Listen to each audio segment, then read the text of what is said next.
has disappeared. In like manner, if, in regard to our empirical idea of an object in general, whether corporeal or incorporeal, we withdraw all properties known to us from experience, we shall still be unable to withdraw from it those by which we think it as substance, or as attributive to substance, though this notion of substance has more determination in it than that of an object in general.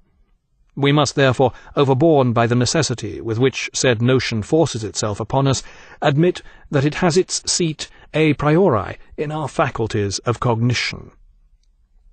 Above quotes from Critique of Pure Reason, 2nd edition, 1787, Introduction, Part 2. Here Kant explains the notion of time according to his philosophy. Time has no objective reality.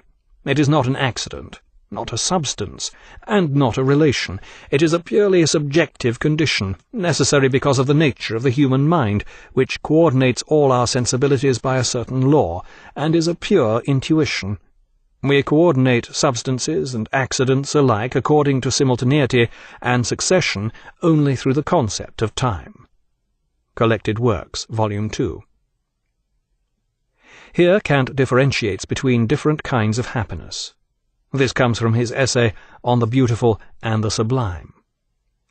Because someone is only happy in so far as he gratifies a desire, the feeling that causes him to enjoy such great pleasures without him needing great ability in order to do so is certainly no trivial matter. Fat people, whose favourite artists are their cooks and whose masterpieces lie in their cellar, enjoy their common obscenities and vulgar witticisms just as much as nobler souls enjoy their more refined pursuits. An indolent fellow who loves to have books read aloud to him because he enjoys falling asleep in this fashion, the businessman who considers all pleasure a distraction apart from working out his profits on a smart business deal, someone who loves the opposite sex for the sheer pleasure of it and nothing else, the keen hunter, whether he merely hunts flies like the Roman Emperor Domitian, or ferocious beasts like A. All these have feelings which make them capable of experiencing pleasure in their own way, without them being envious of others, or even being capable of conceiving of other pleasures. This kind of feeling, which can take place without any thought at all, I shall completely disregard. Fine feeling, which I shall now consider, is for the most part of two kinds, the feeling of the sublime and that of the beautiful. Each gives us pleasure, but in different ways. The sight of a snow-capped mountain peak rising above the clouds, the description of a wild storm, or Milton's depiction of the kingdom of hell, each of these gives us joy, but mingled with terror. On the other hand, the sight of flower-covered meadows, valleys with winding streams and grazing flocks, the description of Elysium, or Homer's depiction of the girdle of Venus, these also give us a pleasant sensation, but one that is joyful and happy. In order to feel the former sensation, we must have a feeling of the sublime.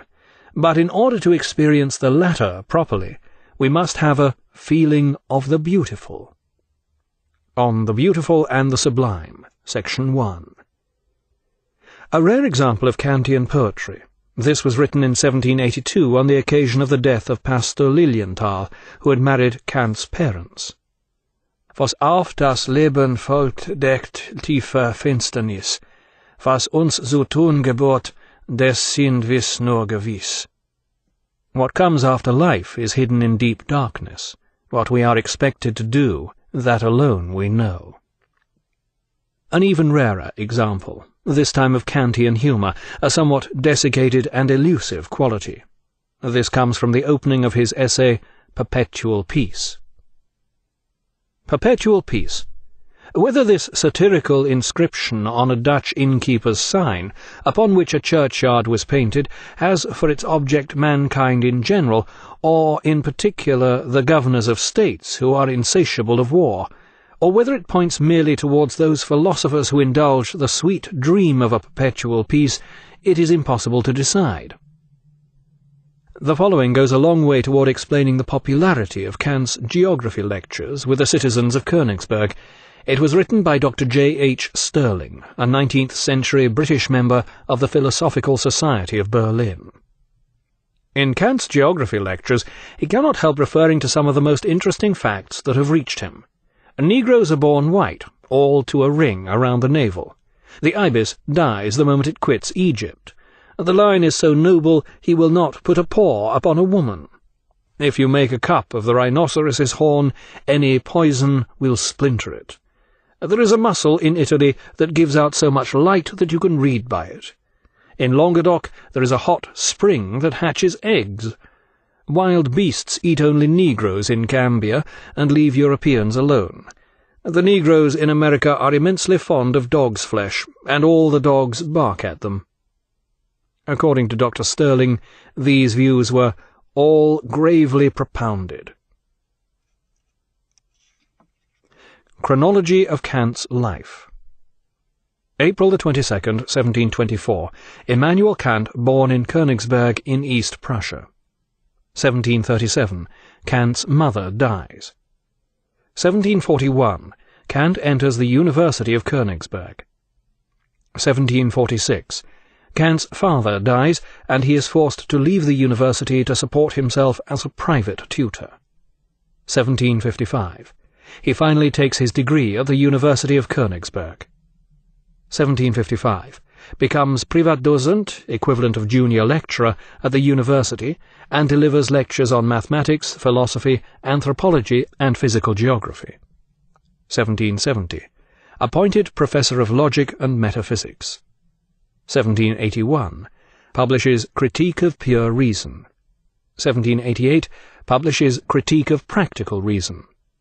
1790, publishes Critique of Judgment. October 1803, falls ill for the first time in his life. February 12, 1804, dies and is buried in Königsberg Cathedral. Chronology of Kant's era. 1739, the Scottish philosopher David Hume publishes A Treatise of Human Nature. 1743, birth of Thomas Jefferson. 1750 to 1752, Voltaire takes up residence at the court of Frederick II of Prussia in Potsdam. 1751, death of French philosopher La Mettrie.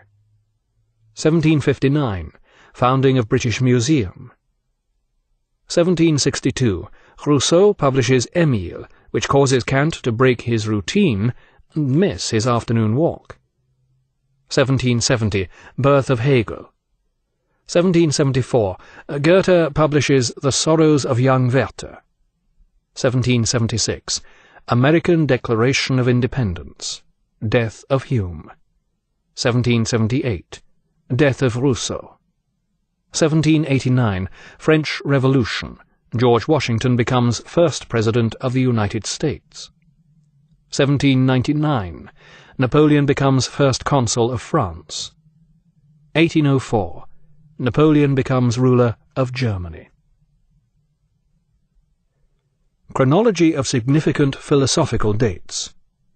6th century B.C., the beginning of Western philosophy, with Thales of Miletus. End of the 6th century B.C., death of Pythagoras. 399 B.C., Socrates sentenced to death in Athens. Circa 387 B.C., Plato founds the Academy in Athens, the first university. 335 B.C., Aristotle founds the Lyceum in Athens, a rival school to the Academy. 324 A.D., Emperor Constantine moves capital of Roman Empire to Byzantium.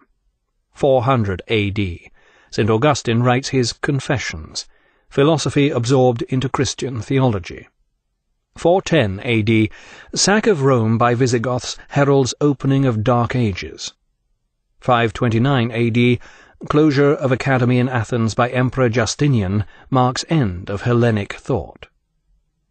Mid-13th century, Thomas Aquinas writes his commentaries on Aristotle, era of scholasticism.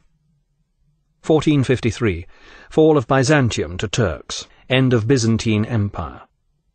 1492, Columbus reaches America, Renaissance in Florence and revival of interest in Greek learning. 1543, Copernicus publishes On the Revolution of the Celestial Orbs, proving mathematically that the earth revolves around the sun. 1633, Galileo forced by Church to recant heliocentric theory of the universe. 1641. Descartes publishes his Meditations, the start of modern philosophy. 1677. Death of Spinoza allows publication of his Ethics. 1687. Newton publishes Principia, introducing concept of gravity. 1689. Locke publishes Essay Concerning Human Understanding, start of empiricism. 1710. Berkeley publishes Principles of Human Knowledge, advancing empiricism to new extremes. 1716. Death of Leibniz. 1739 to 1740. Hume publishes Treatise of Human Nature, taking empiricism to its logical limits. 1781. Kant, awakened from his dogmatic slumbers by Hume, publishes Critique of Pure Reason. Great era of German metaphysics begins. 1807. Hegel publishes The Phenomenology of Mind, high point of German metaphysics. 1818. Schopenhauer publishes The World as Will and Representation, introducing Indian philosophy into German metaphysics. 1889.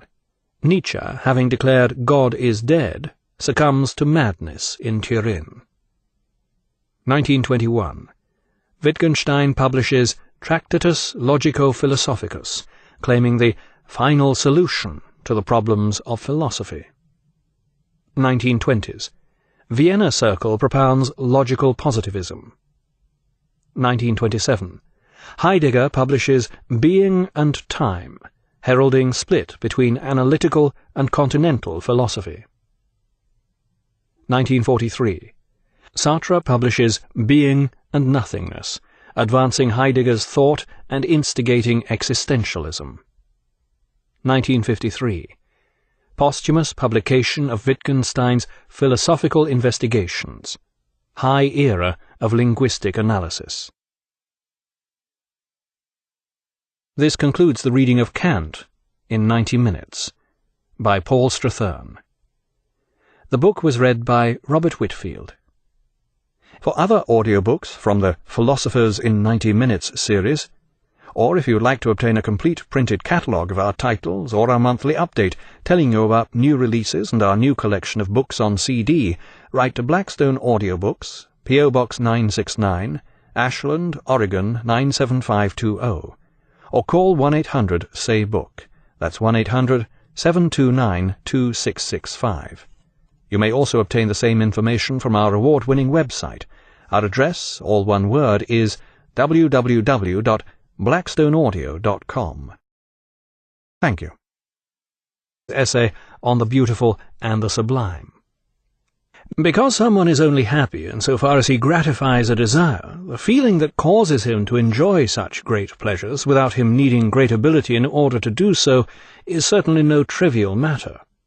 Fat people, whose favourite artists are their abilities by a certain law, and is a pure intuition. We coordinate substances and accidents alike according to simultaneity and succession only through the concept of time. Collected Works, Volume 2. Here Kant differentiates between different kinds of happiness. This comes from his has disappeared.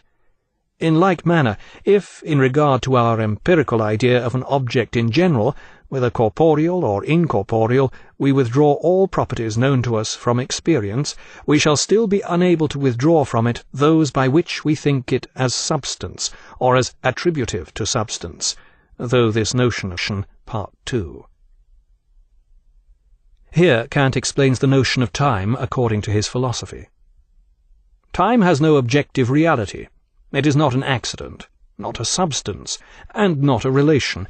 It is a purely subjective condition, necessary because of the nature of the human mind, which coordinates all our sense. Substance has more determination in it than that of an object in general. We must therefore, overborne by the necessity with which said notion forces itself upon us, admit that it has its seat a priori in our faculties of cognition. Above quotes from Critique of Pure Reason, 2nd edition, 1787, Introduction.